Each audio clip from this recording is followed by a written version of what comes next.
For over a century, a quiet cultural rule has governed academia. You can hold a doctorate from an elite university, or you can believe in a literal reading of Genesis. Doing both is treated as an intellectual impossibility. The modern model of materialistic evolution stands as a towering academic fortress.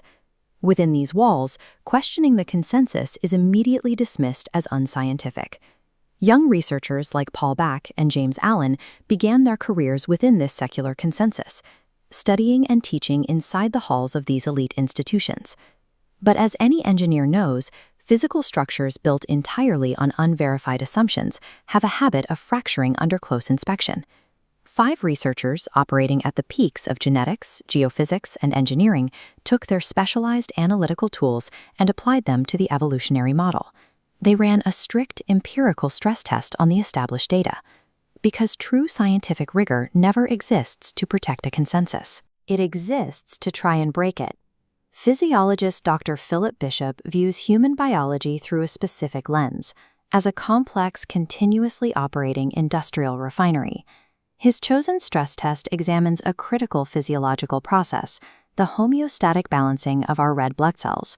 This diagram maps a perfectly balanced cellular system. Your body manufactures roughly 10 million red blood cells hourly, while destroying the exact same amount. Increase inflow production by a mere 1%, and the entire network falls out of sync. Outflow pathways immediately choke. That 1% failure margin is fatal. Your blood either thins out until you suffer catastrophic anemia, or it thickens into a dense sludge called polycythemia, which your heart can no longer physically pump. A system with a 0% margin for error has to work perfectly from the first moment of its existence. If these feedback loops were not fully operational from the start, the organism would not survive long enough to produce a second generation. At Los Alamos National Laboratory, space physicist Dr. John Baumgartner built the Terra Code, the global gold standard for digital planetary modeling. His physical mapping of the Earth's deep interior contradicted the standard geological assumption of slow, uniform processes. The mathematical data inside the model pointed to rapid, global catastrophe. Applying his background in physics and programming to biology, Baumgartner then examined the specific structure of DNA. He observed a contradiction between material and code. While material processes like heat or chemistry can move matter around, we have never observed matter spontaneously organizing itself into a complex, multi-layered language. Because information exists as a non-material entity, distinct from the molecules carrying it, these researchers concluded that the source of the biological code must be found outside the material itself. Dr. Jerry Bergman approached the data by conducting a strict forensic audit of secular, peer-reviewed literature. His methodology was straightforward: map out every core pillar, like anatomical homology and the fossil record, using nothing but those secular journals. Under systematic analysis, the evolutionary data collapsed under its own weight.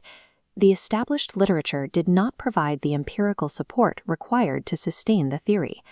When these physical fractures were pointed out to the academic establishment, the reaction was stark.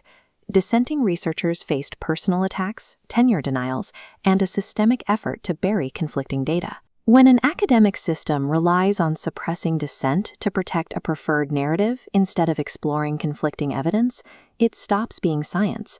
It becomes dogma. Across 5 distinct fields of study, the result was the same.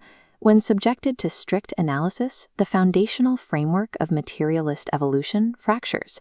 This shift in perspective meant scientists like Dr. James Allen no longer felt the need to stretch the biblical text to fit deep time theories.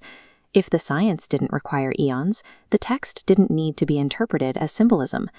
The cultural rule that sets intellect and belief at odds is an illusion. True scientific literacy and analytical testing do not require the abandonment of faith.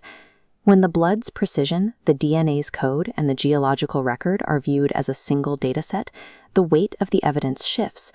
The data describes an intentional blueprint, and where there is a blueprint, there is an engineer.